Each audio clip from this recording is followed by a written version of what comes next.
ඊළඟ සරණයි. අද අපි කියා දෙන්නේ පසේ බුදුරජාණන් වහන්සේ කෙනෙකුගේ ජීවිතය ගැන. පසේ බුදුරජාණන් වහන්සේ කියන්නේ කවුද? පසේ බුදුරජාණන් වහන්සේ නමකගේ විශේෂත්වය කුමක්ද? පසේ බුදුරජාණන් වහන්සේ කෙනෙක් වෙන්නේ කොහොමද? ඒ වගේම සම්මා සම්බුදුරජාණන් වහන්සේ පසේ බුදුරජාණන් වහන්සේ අතර වෙනස මොකක්ද? ආදී බොහෝ කරුණු මේ ධර්ම දේශනාවෙන් ඔබට දැනගන්න ලැබෙනවා. ඉතින් පසේ බුදුරජාණන් වහන්සේ කියන එකේ තේරුම අපි මුලින්ම දැනගමු. පසේ බුදුරජාණන් වහන්සේ කියන්නේ වෙනම සත්‍යයන් අවබෝධ කළ තැනැත්තා කියන එකයි. ඒ වගේම පසේ බුදුරජාණන් වහන්සේට තව කියනවා හුදකලා බුදුන් වහන්සේ කියලා. මේ පසේ බුදුරජාණන් වහන්සේ නමක් දයාසංකේය කල්පලක්ෂයක් පෙරුම්දම් පුරන්න ඕනේ සසරේ. ගුණදහම් පුරන්න ඕනේ. අපේ තථාගත සම්මා සම්බුදු වහන්සේ අපි දන්නවා සාරාසංකේය කල්පලක්ෂයක් පෙරුම්දම් පිරුවා. අසංකේය 4කුත් කල්පලක්ෂයක්. එතකොට පසේ බුදුරජාණන් වහන්සේ කෙනෙක් දයාසංකේය කල්පලක්ෂ අසංකේය 2කුත් කල්පලක්ෂයක් පෙරුම්දම් පුරන්න ඕනේ. ඉතින් ඒක විශේෂ කාරණාවක්. ඒ වගේම තමයි අපි දන්නවා අපේ තථාගත සම්මා සම්බුදුරජාණන් වහන්සේ ගුණදහම් පුරනකොට බෝසතාණන් වහන්සේ වශයෙන් අතීත සංසාරයේදී පාරමීතා පුරනකොට පාරමී උපපාරමී පරමත්ත පාරමී වශයෙන් ඒ පාරමිතාව කොටස් 3කින් පුරනවා. දැන් දාන පාරමිතාව ගත්තාම තමන් සතු සියල්ල දන් දෙනවා සදහසිතින්. තමන්ගේ ශරීරයේ කොටස් 3ක් දන් දෙනවා දාන උපපාරමිතාව. ඊළඟට දාන පරමත්ත පාරමිතාව තමන්ගේ ජීවිතේම දන් දෙනවා. අන්න එහෙම තමයි සම්මා සම්බුදු කෙනෙක් අතීතයේදී පෙරුම්දම් පුරන්නේ ওই දාන පාරමිතාව ගැන කිව්වේ. අනිකුත් පාරමිතාවුනුත් ගලපලා බලන්න පුළුවන්. එතකොට පසේ බුදුරජාණන් වහන්සේ පාරමිතා උපපාරමිතා වශයෙන් පාරමී ධර්ම ගුණ ධම්ම පුරන්න ඕනේ. දැන් දානය ගත්තාම තමා සතු සියල්ල දන් දෙන්න පුළුවන් වෙන්න ඕනේ. ඒ වගේම තමන්ගේ ශරීරයේ කොටසක් දන් දෙන්න පුළුවන් වෙන්න ඕනේ. දාන උපපාරමිතාව වශයෙන්. එතකොට ගුණ ධම් පුරන්න ඕනේ විදිහ පිළිබඳව එහෙම සඳහන් වෙනවා. එතකොට මේ පසේ බුදුරජාණන් වහන්සේලා මධ්‍ය මණ්ඩලයේ තමයි පහළ වෙන්නේ දඹදිව. අපි දන්නවා තථාගත සම්මා සම්බුදුරජාණන් වහන්සේලාත් පහළ වෙන්නේ ජම්බුද්වීපයේ මධ්‍ය මණ්ඩල ප්‍රදේශයේ. දැන් මේ දිවයින සතර මහා දිවයින කියලා බෙදලා තියෙනවනේ. පූර්ව විදේහ, අපර ගෝයානය, උතුරු කුරු දිවයින, ජම්බුද්වීපය. ඔන්න ඔය ජම්බුද්වීපයේ තමයි සම්මා සම්බුදුරජාණන් වහන්සේලා පසේ බුදුරජාණන් වහන්සේලාත් පින්නතුනි පහළ වෙන්නේ. ඉතින් ඒකත් විශේෂ කාරණාවක්. එතකොට මේ පසේ බුදුරජාණන් වහන්සේලා හරි අසිරිමත්. ඒ පසේ බුදුරජාණන් වහන්සේලාගේ ජීවිත හරිම පුදුමයි. පසේ බුදුරජාණන් වහන්සේලා බොහෝ දුරට මේ බුදු කෙනෙක් ළඟ පැවිදි වෙලා පෙර ජීවිතේ බුදු කෙනෙක් ළඟ පැවිදි වෙලා ගුණදහම් පුරපු අය. ඒ සම්මා සම්බුදුරජාණන් වහන්සේගේ සසුනක පැවිදි වෙලා ගුණදහම් පුරලා පස්සේ අපවත් වෙලා දෙව්ලොව ගිහිල්ලා සුගතියේ ඉපදිලා පසු කාලීනව මිනිසත් බව ලැබලා මනුස්ස ලෝකෙට ඇවිදින් පසේ බුද්ධත්වයේ ලබනවා. එහෙම තමයි ගොඩාක් කතාවල සඳහන් වෙන්නේ. දැන් පසේ බුදු කෙනෙක් සම්මා සම්බුදුරජාණන් වහන්සේ කෙනෙක් පහළ වෙච්ච කාලෙක වැඩ ඉන්නේ නැහැ. පසේ බුදුවරු පහළ වෙන්නේ සම්මා සම්බුදුරජාණන් වහන්සේ නමක් පහළ වෙන්න පෙර ඒ ආසන්න කාලයේම. අපි දන්නවා අපේ ගෞතම තථාගත සම්මා සම්බුදුරජාණන් වහන්සේ සම්බුද්ධත්වයේ ලබන්න පෙර අවසාන වශයෙන් වැඩ සිටිය පසේ බුදුරජාණන් වහන්සේ තමයි මාතංග කියන පසේ බුදුරජාණන් වහන්සේ. එතකොට පසේ බුදුරජාණන් වහන්සේ කෙනෙක් පහළ වෙන්නේ බුදු කෙනෙකුට කලින් සම්මා සම්බුදුවරයෙකුට කලින්. එතකොට පසේ බුදුරජාණන් වහන්සේට සම්මා සම්බුදුරජාණන් වහන්සේට වගේ ධර්ම ප්‍රචාරය කරන්න බෑ. දැන් තථාගත සම්මා සම්බුදුරජාණන් වහන්සේ කෙනෙක් බුද්ධෝසෝ භගවා බෝධාය ධම්මං දේසේති කියලා සඳහන් වෙන්නේ. සම්මා සම්බුද්ධත්වයේ ලැබලා තථාගතයන් වහන්සේ අන්‍යයන්ටත් ධර්මය දේශනා කරනවා නිවන් අවබෝධ කර ගැනීම පිණිස. ඉතින් පසේ බුදුරජාණන් වහන්සේට එය කරන්න බෑ. පසේ බුදුරජාණන් වහන්සේට ධර්මය විස්තර කරන්න ඒ පදගත විස්තර ආර්ථ සහිතව ව්‍යංජන සහිතව වචනයෙන් විස්තර කරගන්න අපහසුයි. පසේ බුදුරජාණන් වහන්සේ නමක් ධර්මය අවබෝධ කරනවා චතුරාර්ය සත්‍ය ධර්මයමයි අවබෝධ කරන්නේ නිවන් අවබෝධ කරනවා. හැබැයි දේශනා කරන්න අපහසුයි. සසුනක් පිහිටවන්නේ නැහැ. අන්න ඒකත් විශේෂත්වයක්. එතකොට මහරහතන් වහන්සේ කෙනෙක් සම්මා සම්බුදුරජාණන් වහන්සේ කෙනෙක්ගෙන් ධර්මය අහලානේ මහරහතන් වහන්සේ කෙනෙක් බවට පත් වෙන්නේ. එතකොට ශ්‍රාවක බෝධියෙන්නේ භාග්‍යවතුන් වහන්සේගේ ධර්මය කල්යාණ මිත්‍රයෙක්ගෙන් අහලා හරි තමයි රහතන් වහන්සේ කෙනෙක් බිහි වෙන්නේ. එතකොට පසේ බුදුරජාණන් වහන්සේ කාගෙන්වත් ධර්මය අහන්නේ නැහැ. තමන්ගේම හිතේමයි මේ ධර්ම අවබෝධය ඇති වෙන්නේ. තමන්ගේමයි ඒකට උත්සාහ කරලා ඒ ධර්මය අවබෝධ කරගන්න. ඉතින් මේ ධර්මය අවබෝධ කරගන්නකොට පසේ බුදුරජාණන් වහන්සේට විශේෂ සංසිද්ධි තියෙනවා. තමන් ගත කරන එදිනෙදා ජීවිතයේ යම් අරමුණක් විශේෂ වෙනවා මේ උත්තමයන්ට. ඒ අරමුණ තුල සංවේදී වෙනවා. සංවේදී වෙලා යථාර්ථය අවබෝධ කරගන්නවා. මම අද පසේ බුදුරජාණන් වහන්සේලා කිහිප නමක් පිළිබඳව මේ දේශනාවේ සඳහන් කරන්නම්. එතකොට ඔබට තේරුම් ගන්න පුළුවන් මේ ටික. ඉතින් අපේ පසේ බුදුරජාණන් වහන්සේලා අපේ භාග්‍යතුන් වහන්සේ පහළ වෙන්න කලින් වැඩ සිටිය පසේ බුදුරජාණන් වහන්සේලා කිහිප නමක් ගැන අහලා බැලුවොත් අපිට මේ කරුණු ගොඩාක් තේරුම් ගන්න පුළුවන්. ඉතින් කාශ්‍යප තථාගත සම්මා සම්බුදුරජාණන් වහන්සේගේ ශාසනයේ පැවිදි වෙලා ගුණදහම් පුරපු උත්තමය තමයි බොහෝ දෙනෙක්ම මේ අපේ භාග්‍යතුන් වහන්සේ පහළ වෙන්න කලින් ලෝකේ වැඩ සිටිය පසේ බුදුරජාණන් වහන්සේලා. එතකොට කාශ්‍යප තථාගත සම්මා සම්බුදුරජාණන් වහන්සේගේ සසුන තුල පැවිදි බව ලැබලා ගුණදහම් පුරලා නිවන් අවබෝධ කරගන්න බැරි වුණු උත්තමයන් වහන්සේලා කෙසේ හෝ මේ උත්තම ධර්මය අවබෝධ කරගන්නවා කියලා දැඩි අදිෂ්ඨානින් යුක්තව තමයි අපවත් වෙන්නේ. ඉතින් අපවත් වෙලා දෙව්ලොව උත්පත්තිය ලැබලා පසු කාලින මනුස්ස ලෝකෙට ඇවිදින් මිනිස් ආත්ම භාවය ලැබලා ජීවත් වෙනකොට වැඩි හරියක්ම මේ අය රජවරු තමයි. රාජ කුලවල තමයි ඉපදිලා තියෙන්නේ. ඉතින් රජගෙදර එදිනෙදා කටයුතු කරනකොට Tamanට අරමුණු වෙන අවස්ථාවලදී විශේෂ දෙයක් ඒ අරමුණකදී සංවේදී භාවයටපත් වෙලා ධර්මය අවබෝධ කරලා හුදකලා බුදුන් වහන්සේ කෙනෙක් බවට පත් වෙනවා. පසේ බුදුරජාණන් වහන්සේ කෙනෙක් බවට පත් වෙනවා. මේ පසේ බුදුරජාණන් වහන්සේලා අවබෝධ කරනකොට ධර්මය එක පසේ බුදුරජාණන් වහන්සේ කෙනෙකුට වඩා අනිත් පසේ බුදුරජාණන් වහන්සේ අතර විශේෂ වෙනස්කම් තියෙනවා. මොකද Tamanට අරමුණු වෙන දේ වෙනයි. වෙනමනේ සත්‍ය අවබෝධ කරන්නේ. වෙනම සත්‍ය අවබෝධ කරන උත්තමයා කියන අර්ථයනේ පසේ බුදුරජාණන් වහන්සේ කියලා කියන්නේම. එතකොට අපි බලමු මේ පසේ බුදුරජාණන් වහන්සේලා වෙන්න කුමක්ද කරන්න ඕනේ කියලා සමහර අය ප්‍රශ්න මගෙනුත් අහලා තියෙනවා. දැන් පසේ බුදුරජාණන් වහන්සේ කෙනෙක් වෙන්න නම් පාරමී ධර්ම ගුණදහම් පුරනකොට දාන පාරමිතාව ගත්තොත් දාන පාරමිතාව දාන උපපාරමිතාව වශයෙන් ඒ කොටස් දෙකම සම්පූර්ණ කරන්න ඕනේ. දැන් රහතන් වහන්සේ කෙනෙක් වෙන්න නම් දාන පාරමිතාව පුරුපහම ප්‍රමාණවත් කියලා ග්‍රන්ථවල සඳහන් වෙන්නේ ධර්ම ග්‍රන්ථවල. සම්මා සම්බුදුවරයෙක් වෙන්න දාන පාරමිතාව, උපපාරමිතාව, පරමත්ත පාරමිතාව වශයෙන් තුනම සම්පූර්ණ කරන්න ඕනේ. අඩුවක් තියාගෙන ඒ තැනට එන්න බෑ. එතකොට පසේ බුදුරජාණන් වහන්සේ කෙනෙක් වෙන්න දාන පාරමිතාව, දාන උපපාරමිතාව වශයෙන් ওই දාන පාරමිතාව ගැන කියනකොට එහෙම කොටස් දෙකම සම්පූර්ණ වෙන්න ඕනේ. අනිත් පාරමිතාවනුත් එහෙමයි. එතකොට මේ පසේ බුදුරජාණන් වහන්සේලා පෙර බුදුවරුන්ගේ සසුනේ පැවිදි වෙලා විශේෂ වතක් පූර්ණේ කරපු උත්තමයෝ ගොඩාක් දුරට බොහෝ දුරට. ඒ වත තමයි ගතපච්චාගත වත කියන එක. අහලා නැතුව ඇති. දැන් සම්මා සම්බුදුරජාණන් වහන්සේගේ සසුන තුල පැවිදි වෙලා කුටියකට ගිහිල්ලා වැඩ වාසය කරන්නේ බොහෝ ඒ ශාසනික වත්පිළිවෙත් පුරුදු ස්වාමීන් වහන්සේලා. ඉතින් කුටියේ ඉඳලා හිමිදිරි උදෑසන සිවුර දෙවුර වහගෙන පොරෝගෙන පාත්‍රය අතැතිව පිණ්ඩපාතේ වඩින්න යනකොට පළමු පියවර මෙහෙම තබන්නේ විශේෂ කුසල අරමුණක් මෙනෙහි කරමින් මානසිකාරයක් ඇති කරගෙන. අපි උදාහරණයක් විදිහට ගත්තොත් අනන්ත බුදුගුණ හිතාගෙන තමයි ගමන ආරම්භ කරන්නේ.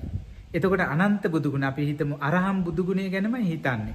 ඉතින් පිණ්ඩපාතේ වැඩෙන කල්ම ඒ අරහම් බුදුගුණය ගැන හිතන්නේ. මගදී එන අරමුණු ගැන විශේෂ අවධානයක් ගන්න නැහැ. අරහම් බුදුගුණය ගැනම හිතනවා. ඉතින් පිණ්ඩපාතේ වැඩම කරලා ආපහු එන ගමනුත් ඒ බුදුගුණේ හිතලා අර පිණ්ඩපාතේට වඩින්න කලින් පියවර තබපු තැන ආපසු ඇවිදින් පියවර පා සටහන තබන කල්ම අර අරහම් බුදුගුණය ගැන හිතාගෙන එනවා. යන ගමනෙත් එහෙමයි එන ගමනෙත් එහෙමයි.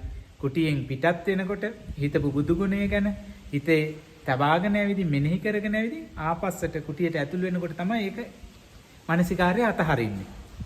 ඒකට කියන්නේ ගත පච්චාගත වත කියලා.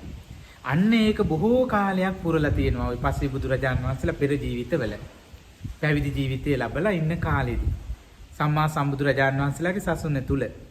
ඉතින් අපේ කාශ්‍යප තථාගත සම්මා සම්බුදුරජාණන් වහන්සේගේ සසුන තුල ඒ ගතපච්චාගත වත පුරපු ඒ උත්තමයන් වහන්සේලා අපවත් වෙලා දෙව්ලොව ඉපදිලා මනුස්ස ලෝකෙට ඇවිදින් මිනිසත් බව ලැබලා රාජ කුලවල ඉපදිලා පසේ බුදුරජාණන් වහන්සේලා වෙලා තියෙනවා.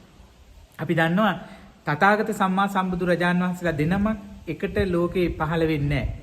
බුදු සම්මා සම්බුදුවරු එක නමයි ලෝකේ එක වේලාවක වැඩ ඉන්නේ. හැබැයි පසේ බුදුරජාණන් වහන්සේලා සියක් නම පහළ වෙන්න පුළුවන්. පසේ බුදුරජාණන් වහන්සේලා දහස් නම පහළ වෙන්න පුළුවන්. එක කතාවක තියෙනවා පසේ බුදුරජාණන් වහන්සේලා සහෝදරයෝම 500ක් ඉඳලා තියෙනවා. ඒ 500ම එකම මොහොතේ පසේ බුදුරජාණන් වහන්සේලා වෙලා තියෙනවා. ඉතින් පසේ බුදුරජාණන් වහන්සේ කියන එක පච්චේක බුද්ධ කියලා පාලියෙන් හඳුන්වනවා. පසේ බුදු කියලා කියන්නේ සිංහල භාෂාවෙන්. ඉතින් මේ පසේ බුදුරජාණන් වහන්සේලා වැඩ ඉන්නේ කොහෙද? හිමාල පර්වතයේ අසල තියෙන ගන්ධමාන කියන පර්වතය. හිමාලයේ අසල. ගන්ධමාන පර්වතයේ තමයි මේ පසේ බුදුරජාණන් වහන්සේලා වැඩ වාසය කරන්නේ. ඒ ගන්ධමාන පර්වතයේ අසල තියෙන මංජූසක කියලා වෘක්ෂයක් ගහක්. රත්තරන් පාටයි. පසේ බුදු වහන්සේ කෙනෙක් ලෝකේ පහළ වෙනකොට ඒ මංජූසක වෘක්ෂයේ එක මලක් පිපෙනවා රන් පියුමක්. ඒ රන් පියුම පිපෙන වෙලාවේදී සියලු පසේ බුදුරජාණන් වහන්සේලා ලෝකේ ඉන්න සියලු පසේ බුදුරජාණන් වහන්සේලා ඒ ගන්ධමාන පර්වතයේ මංජූසක වෘක්ෂයේ ළඟට වඩිනවා. අපේ උත්තමේ පහළ වුණා කියන අදහසින්.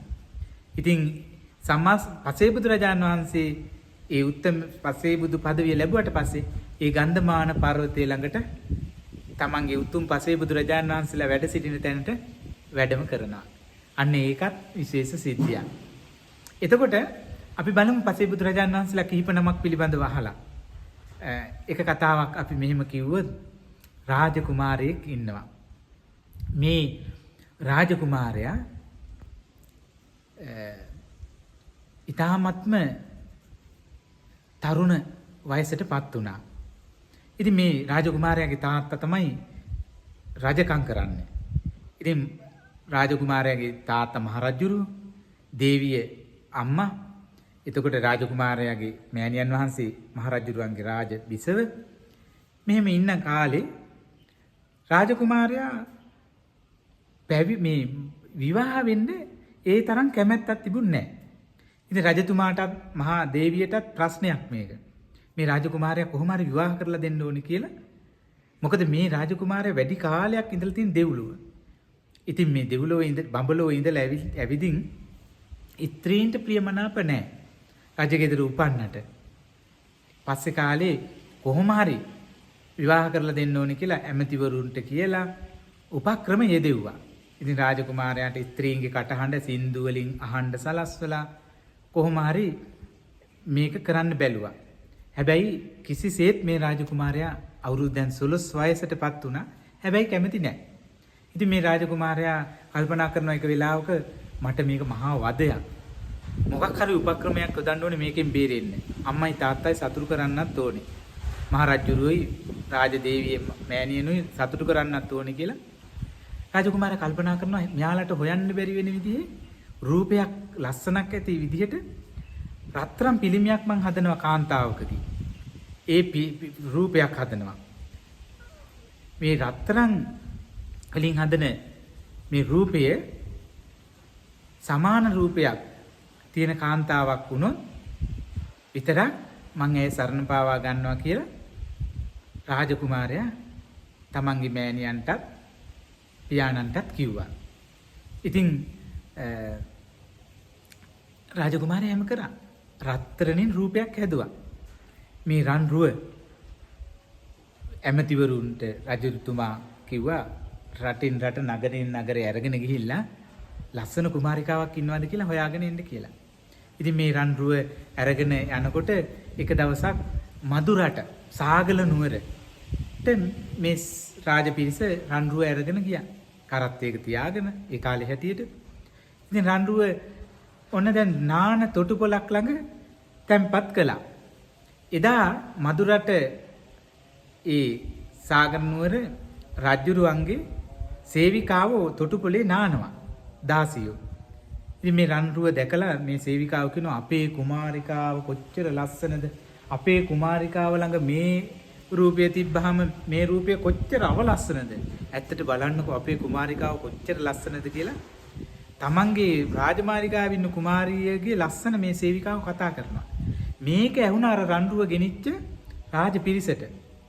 ඉතින් රාජ පිරිස සියලු දෙනා එකතු වෙලා සේවිකාවන්ගෙන් අහලා නාන තොටුපළේ නාන සේවිකාවන්ගෙන් අහලා කොහෙද රජුරු ඉන්නේ, දේවිය ඉන්නේ කොහෙද කියලා එතෙන්ට ගිහිල්ලා මුණ ගැහිලා අපි ආවේ මේ බර්ණැස් නුවරේ ඉඳන්. බර්ණැස් නුවර මහරජුරුවන්ගේ පුතාට කුමාරිකාවක් හොයනවා සරණ පාවා ගන්න. මේ රන්රුව වගේ සමාන රූපයකින් යුක්ත ඔබේ දියණිය එහෙම ලස්සනයි කියලා අහන්න ලැබුණා. මහරජුරුවනි මේ විවාහයට කැමතිද ඇහුවා. අපි කැමතියි කිව්වා ඒ රජුරුව. බර්ණැස් මහරජුරුව කියන්නේ මහා බලවත් රජ කෙනෙක්. ඉතින් මේ විවාහ උත්සවය සංවිධානය කරා. දැන් සංවිධානය කරලා පෙරහැරෙන් තමයි මේ ලස්සන කුමාරිකාව සාගර නුවර ඒ රජුරුවන්ගේ ලස්සන කුමාරිකාව දියණිය පෙරහැරකින් දෝලාවකින් රැගෙන එනවා බර්ණැස් නුවරට. ඉතින් මේ බර්ණැස් නුවර රාජකුමාරයා මේ වෙනකොට ඇයගෙරේ ආදරයක් ඇති වුණා. මේ රන්රුවට සමාන නෙවෙයි, රන්රුවටත් වඩා ලස්සන කුමාරිකාවක් කියලා රාජකුමාරයාට ආගන්න ලැබුණා. ඉතින් බොහොම සතුටින් හිටියේ එක්කන් එනකල්. ආදරය කළා. ජීවිතේ කවදාවත් දැකලා තිබුණේ නැහැ. හැබැයි ඉතින් ආදරය කරා. දැන් රාජකුමාරයාට විශාල ආදරයක් ඇය ගැන හිතේ පළපදියම් වෙලා තියෙනවා. ඇය දකින්න ඕනේ කියලා. ඉතින් උද්‍යාන ලස්සන කරනවා රාජපිරිස. බර්ණැස් නුවර රාජමාලිගාව සරසනවා, මග දෙපස සරසනවා. දැන් කුමරිය දෝලාවෙන් රැගෙන එනවා.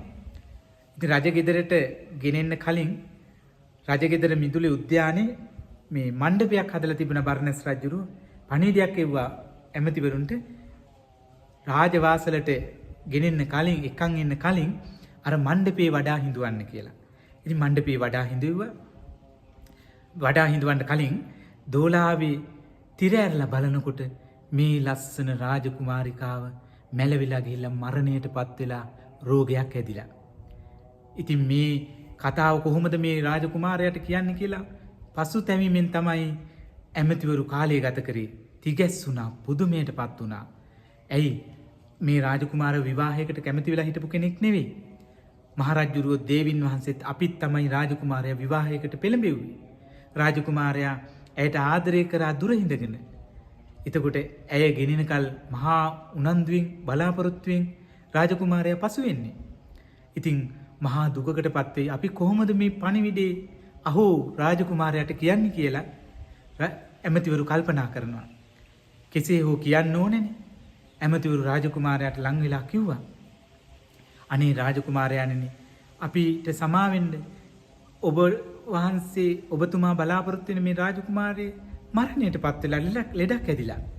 අපි ඔබට මේ දඹදිව කොච්චර නුවරවල් තියෙනවද, රාජ්‍යවල් තියෙනවද? ඔබට අපි මේ රන්රුව නැවතත් රැගෙන ගිහිල්ලා ගැළපෙන කුමාරිකාවක් අරගෙන එන්නම් කියලා කියාගෙන යන්න ගියා. රාජකුමාරයා ඇස් පියාගත්තා. කල්පනා කරා මගේ ජීවිතේ මං ආදරය කරේ එක්කෙනෙකුටයි. හැබැයි එයා මගේ සිහින ලෝකයේ විතරක් මුණ ගැහිච්ච කෙනෙක්. මේ රාජකුමාරයා කල්පනා කරනවා අනේ මට එයා මුණ ගැහෙන්න පුළුවන් වුණේ නෑ. මේ මහා දුකක් මට දැනෙනවා. අපුව හිත හදවත ඇවිලෙනවා වගේ මහා ගින්නක්පත් වුණා වගේ දැනෙනවා. ඇයි මේ මොකද මට වුණේ? සිහින ලෝකෙ විතරක් ආදරය කරපු ඇය, මහා ලස්සන රූපයක් තිබුණ ඇය අද මගේ දෙනෙතට මුණ ගැහුණේ මල කඳක් විදිහට. ඉතින් මම මේක දරාගන්නේ කොහොමද? ඇයි මට මේ ශෝකය ඇති වුණේ කියලා ඇස් දෙක පියාගෙන තදින් කල්පනා කරනවා. කල්පනා කරනකොට ඔන්න විශේෂ අරමුණ. ඔන්න බලන්න ජීවිතයේ සංවේගයටපත් වෙච්ච ඒ කුමාරයාගේ විශේෂ සිද්ධිය. එන්නේ අන්නේ මොහොතේදී තමයි මේ කුමාරයා කල්පනා කරන්නේ මම මේ ශෝකයටපත් උනේ මං ආස කරපු දේ මට නැති වෙච්ච හින්දා. මම මේ කුමාරියට ආස කරා. අනේ මේ ආස කරපු කුමාරිය මට නැති වුණා. නැති වුණේ කොහොමද? මරණයෙන්. ඇයි මැරුණේ? මරණයටපත් උනේ ඉපදිච්ච හින්දා කුමාරිය. දැන් ඔන්න පටිච්ච සමුපාදය අවබෝධ වෙනවා. කුමරිය ඉපදුනේ ඇයි? කර්ම සකස් වෙච්ච හින්දා. කර්ම සකස් වුණේ ඇයි? උපාදානය නිසා. උපාදානය වුණේ ඇයි? තණ්හාව නිසා. තණ්හාව ඇති වුණේ ඇයි? විඳීම නිසා. විඳීම ඇති වුණේ ඇයි? ස්පර්ශය නිසා. ස්පර්ශය ඇති වුණේ ඇයි? ආයතන නිසා. ආයතන ඇති වුණේ ඇයි? සලආයතන. නාම රූප හින්දා. නාම රූපය ඇති වුණේ ඇයි? නාම රූපය ඇති වුණේ විඥානෙ හින්දා. විඥානේ සංස්කාරෙ හින්දා. සංස්කාරේ අවිද්‍යාව හින්දා කියලා පටිච්ච සමුප්පාදයේ අග ඉඳලා මුලට වැටෙනවා, මුල ඉඳලා අගටත් වැටෙනවා. අන්න රාජකුමාරයාට මේ මොහොතේම වැටුණා. වැටහිලා සම්මා පසේ බුදුරජාණන් වහන්සේ කෙනෙක් බවට පත් වුණා මේ මොහොතේදී. ඉතින් දැන් ඇස් ඇරලා බලනකොට නිවි සැනහී ගිය පසේ බුදුරජාණන් වහන්සේ කෙනෙක්. ඇඳගෙන ඉන්නේ රාජ සලුමයි.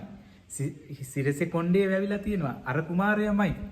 ඉතින් මේ අය දැන් ඇමතිවරු රාජකුමාරයාට කියනවා අනේ ශෝක වෙන්න එපා.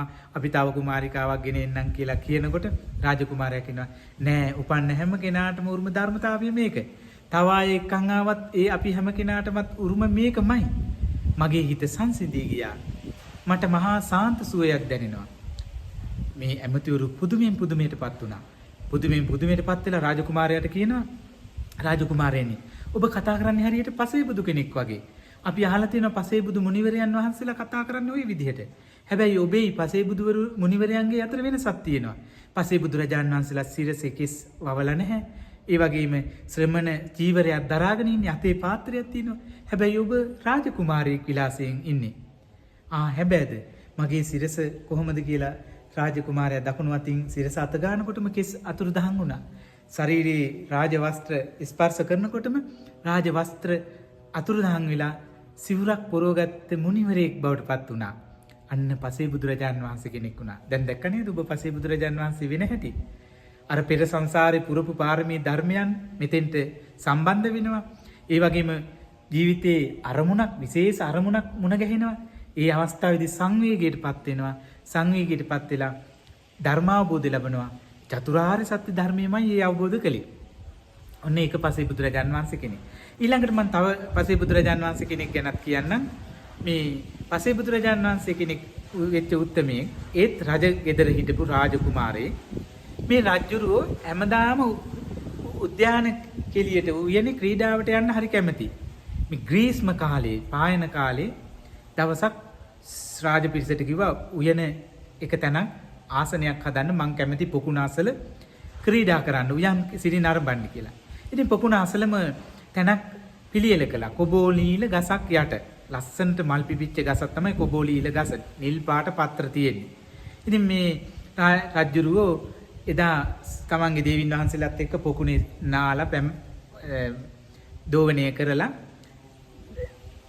එලි ගොඩ ඇවිදින් අර කොබෝලීල ගහ යට තමයි කාලය ගත කරන්නේ. ඊටාම සතුටින් කොබෝලීල ගහේ මල් පිපිලා තියෙනවා. හරියට පළසක් එළුවා වගේ මල් පෙති බිම වැටිලා තියෙනවා. ඉතින් කුරුල්ලෝ පරිසරයේ පියාඹා යනවා, කිචිබිචි නද දෙනවා. රජුලන්ට හරි සතුටුයි. ඉතින් මේ විදිහට තව දවසක් කිව්වා රජතුමා ඔය ගස යටම මට අසුන් පනවන්න අහවල් දවසේ කියලා.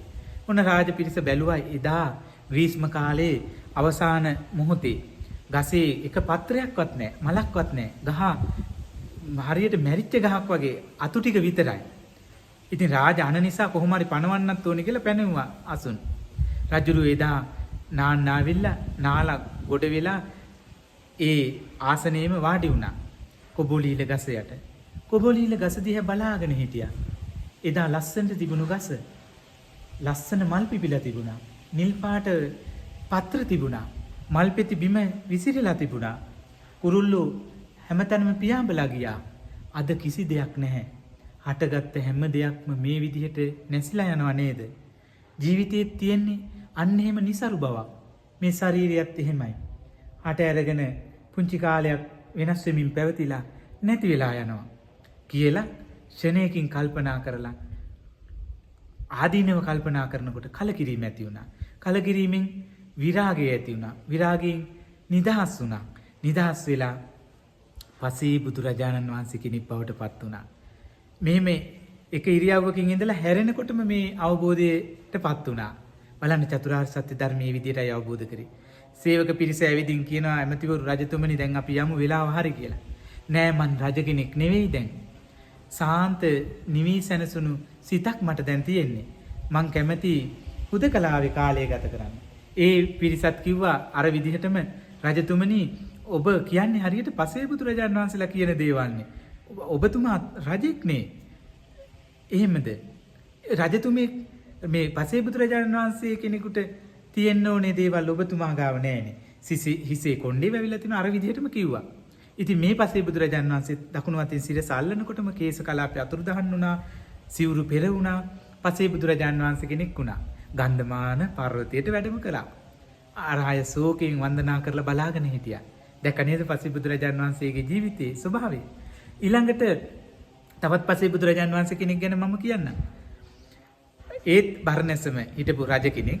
මේ රජතුමා සේවිකාවත් එක්ක තමන්ගේ දේවියත් එක්ක උයනේ දවසක් ඉන්නකොට සේවිකාව සඳුන් කුඩු අඹරනවා මේ සුවඳ කල්කය හදන්න රජතුමාට. ඉතින් මේ සේවිකාව සඳුන් කුඩු අඹරනකොට සේවිකාවගේ අතේ වලලු දෙකක් තියෙන අත ඒ වලලු දෙක හෙල්ලෙනවා. එක අතක එක වලල්ලයි. ඉතින් රජතුමා මේක බලාගෙන ඉන්නවා. රජතුමාට අන්න විශේෂ සිද්ධිය. ඒ එක වලල්ලක් තියෙන අතේ කිසිම සද්දයක් නැහැ. වලලු දෙකම තියෙන අතේ වලලු දෙක ගැටෙනකොට සද්දයක් තියෙනවා. මේ අත් දෙක දිහාම බලාගෙන කල්පනා කරනවා. ඉතින් රාජදේවිය දැක්ක මේ රජතුමා අර සේවිකාව දිහාම බලාගෙන ඉන්නවා.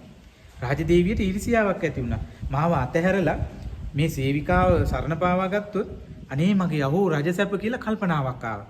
රාජසේවිකාව අර සේවිකාව තල්ලු කරලා රජබිසව තමන් කල්කාඹරන්න පටන් ගත්තා. රජුරුව මේ දිහත් බලාගෙන ඉන්නවා. රජුණන්ට පේනවා දුප්පත් රාජසේවිකාවගේ අත වගේ නෙමෙයි. රජ බිසවගේ අත් දෙකේම වලලු ගොඩායි. ඒ වලලු නිතර හෙල්ලෙනවා. කල්පනා කරනවා රජතුමා අර සේවිකාවගේ අතේ තිබ්බ වලලු වලින් නැගිච්ච හඬයි එක අතේ තිබ්බ තනි වලල්ලෙන් කිසිම හඬක් නොනැගුණු බවයි.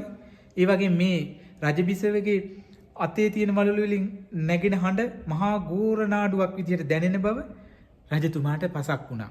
රජතුමා කල්පනා කරනවා අර එක වලල්ලක් තිබුණු අත හුදකලාවේ තිබිච්ච හින්දා කිසිම සද්දයක් නැහැ. එහෙමනම් හුදකලාවමයි හොඳ. පිරිසත් එක්ක ගැටි ගැටි ඉන්නකොට තමයි ගෝරනාඩුව තියෙන්නේ. කරදරේ තියෙන්නේ, හිංසාව තියෙන්නේ. නිවිසන සීගිය සිතක් හදාගන්න බෑ. එහෙනම් තනිකම හුදකලාවමයි වටින්නේ. කියන ධර්මාබෝධය ඇති වෙන විදිහට සිත සකස් වෙන්න පටන් ගත්තා. ප්‍රඥාව ඇති වුණා, යෝනිසෝ මනසිකාරය වැඩුණා, නුවණින් කල්පනා කරා, පෙර විදිහටම පටිච්ච සමුප්පාදය අවබෝධ වුණා. අවබෝධ වෙලා පසේ බුදුරජාණන් වහන්සේ කෙනෙක් බවට පත් වුණා. ඉතින් දේවින් වහන්සේ දැන් දන්නේ නැහැ මේ දේ. රජබිසව සුවඳ කල්ක අඹරලා ගෙනවිදින් රජතුමාට කියන රජතුමනි අල්ලන්න නලල මං පොහට්ටුවක් තියන්නම් සුවඳ කල්කෙන්. නෑ නැගණියනි. මට ඔය සුවඳ කල්කෙන් ඇති වැඩක් නෑකෝ. නැගණිය නංගියේ කියලා කතා කරා. අනේ මේ රජතුමා පිට විකාරයක්වත් ඇතුණද මං රාජ බිසවනේ කියලා රජ බිසව කියන්න ගත්තා. ඉතින් රජතුමා කියන මං දැන් රජෙක් නෙවෙයි. සාන්ත නිවී සැනසීගේ සිතක් ඇති කෙනෙක්. මගේ සිතේ බැඳීම් නෑ, ඇලීම් නෑ. ඇලීම් බැඳීම් සහිත ලෝකයෙන් මං නිදහස් වෙච්ච කෙනෙක්. අනේ රජතුමනි කියනකොට සියලු පිරිස මෙතෙන්ට එකතු වුණා. හැමදෙනෙම කියන්න ගත්තා පසේ බුදු මුනිවරු කියන කතානේ මේ රජතුමා කියන්නේ. ඔබතුමා රජෙක් නේ. පසේ බුදු මුනිවරුන්ගේ ස්වභාවය මේකයිනේ කියනකොට අර පෙර විදිහටම මේ මුනිවරයාගේ සිරසේ කෙස් නැති වෙලා ගිහිල්ලා අතුරුදාන් වෙලා පාත්‍රයක් අතට ඇවිදින් සිවුරු බවට පත් වෙලා වස්ත්‍ර පසේ බුදු කෙනෙක් බවට පත් වුණා. ඒ පසේ බුදුරජාන් වහන්සේත් අර ගන්ධමාන පර්වතයට වැඩම කරා. මේ පිරිස වන්දනා කරලා බලාගෙන හිටියා. වෙන කරන්න දෙයක්වත් නැහැ. ඔන්න ඔහොම තමයි පසේ බුදුරජාන් වහන්සේලා පහළ වෙන්නේ. විශේෂ සිද්ධියක් අරමුණක් තියෙනවා. ඒ අරමුණේදී සංවේගයටපත් වෙනවා. එතනදී පටිච්චසමුපාදය අවබෝධ වෙනවා. චතුරාර්ය සත්‍ය ධර්මය අවබෝධ වෙනවා. එතෙන්දී නිවි සැනසෙනවා. තමන් වහන්සේමයි මේ ධර්මය අවබෝධ කරන්නේ. හැබැයි කාටවත් කියා දෙන්න බෑ. පසේ බුදුරජාණන් වහන්සේලා දක්ඛිනේයයි. පසේ බුදුරජාණන් වහන්සේලාට පිදුවහම මහා පුණ්‍යානිසංස ලැබෙනවා. එහෙම කතත් ධර්මයේ සඳහන් වෙනවා. පසේ බුදුරජාණන් වහන්සේලාට දානේ හැන්දක් පූජා කරලා ඒ අය මිය පරලෝ ගිහිල්ලා ජීවිතවලදී විශේෂ ආනිසංස ලැබලා දෙව්ලොව ගිහිල්ලා මිනිස් ලොව ඉපදිලා පස්සේ කාලේ අපේ භාග්‍යවතුන් වහන්සේ ළඟ බණහඬ ලැබිලා රහතන් වහන්සේලා වෙලා එහෙම කතා තියෙනවා. අද මේ දේශනාවට මම මේ කතා එකතු කරන්නේ. එතකොට මේ පසේ බුදුරජාණන් වහන්සේලා ගැන අපේ භාග්‍යවතුන් වහන්සේ ඉසිගිලි සූත්‍රයේ දේශනා කරලා තියෙනවා. ඉසිගිලි සූත්‍රයේ පසේ බුදුරජාණන් වහන්සේලා ගැනමයි කියවෙන්නේ. එතකොට බරණැස තියෙනවා මේ ඉසිගිලි ඔබ දන්නවා ඉසිගිලි පාර්වතී බරණැස නෙවෙයි ඉසිගිලි පාර්වතී කියලා අහලා තියෙනවනේ. එතකොට ඉසිගිලි පාර්වතී ඉසිගිලි පබ්බත කියලා පිරිත් පොතේ තියෙන ඉසිගිලි සූත්‍රය කියලා එකක්. අන්නේ සූත්‍රයේ විස්තර වෙනවා. එදා මිනිස්සු ඉසිගිලි පර්වතයට මේ පසේ බුදුරජාණන් වහන්සේලා වැඩම කරපුවාම ඒ පර්වතය හරියට ගිල ගන්නවා වගේ කියලා තමයි මිනිස්සු කියන්නේ. ගම්වැසියෝ කියන්නේ මොකද පසේ බුදුරජාණන් වහන්සේලා ඉසිගිලි ඒ පර්වතයට වඩිනවා පේනවා ආපස්සට වඩිනවා පේන්නේ. එතකොට මේ ගලේ පර්වතයේ පසේ බුදුරජාණන් වහන්සේලා ගිල ගත්තා කියන අර්ථයෙන් ඉසිගිලි තීති කියලා ඔය ඉසිගිලි සූත්‍රයේ සඳහන් වෙනවා. ඊර්ෂීන් වහන්සේලා ගිලගත්ත පර්වතය කියලා. ඒ ගම්වැසියෝ කියපු විදිහක්. ඉතින් බලන්න එහෙම අසිරිමත් එකක්. ඒ වගේම ඉසිගිලි සූත්‍රයේ අපේ භාග්‍යවතුන් වහන්සේ කියනවා මේ පසේ බුදුරජාන් වහන්සේලාට වන්දනා කරන්න කියලා. ඉතින් මේ අපි හැම කෙනෙක්ම වන්දනා කරන්න ඕනේ. ඒක තියෙනවා පසේ බුදුරජාන් වහන්සේලා ගැන ඒතේච අඤ්ඤේච මහානුභාවා පච්චේක බුද්ධා භවනෙත්ති කීනා තේ සබ්බ සංඝාති ගතේ මහේසි පරිනිබ්බුතේ වන්දත අප්පමෙය්‍යෝති කියලා ඒ ගාථාව සඳහන් වෙන්නේ. ඒකේ තේරුම සරලව කිව්වොත් මේ සියලු තණ්හාව ඡය කරලා භවබන්ධනයන්ගෙන් මිදිච්ච සියලු අකුසල ධර්මයන් ප්‍රහාණය කරලා මහානුභාව සම්පන්නව පිරිනිවනට වැඩි ඒ පසේ බුදු උත්තමයන් වහන්සේලා වන්දනා කරන්න කියලා අපේ තථාගත සම්මා සම්බුදුරජාණන් වහන්සේ කියලා තියෙනවා. ඉතින් එහෙනම් අපිත් ඒ උතුම් ගුණ ඇති පසේ බුදුරජාණන් වහන්සේලාට දැනගෙන වන්දනා කරමු. පිනක් රැස් වෙනවා. ඉතින් මේ දේශනාවේ මේ කරුණු ටික හොඳින් සිහි තබාගෙන නිතර අහලා අසිරිමත් පසේ බුදුරජාණන් වහන්සේලාට වන්දනා කරගෙන පින් රැස් කරගන්න කියන එක සිහිපත් කරමින් හැම දිනාටම තුනුරුවන්ගේ ආශිර්වාදේ ප්‍රාර්ථනා කරනවා. භාග්‍යවතුන් වහන්සේටත් පසේ බුදු උත්තමයන් වහන්සේලාටත් මහරහතන් වහන්සේලාටත් වන්දනා කරමි. මාගේ নমස්කාරය වේවා. තෙරුවන් සරණයි.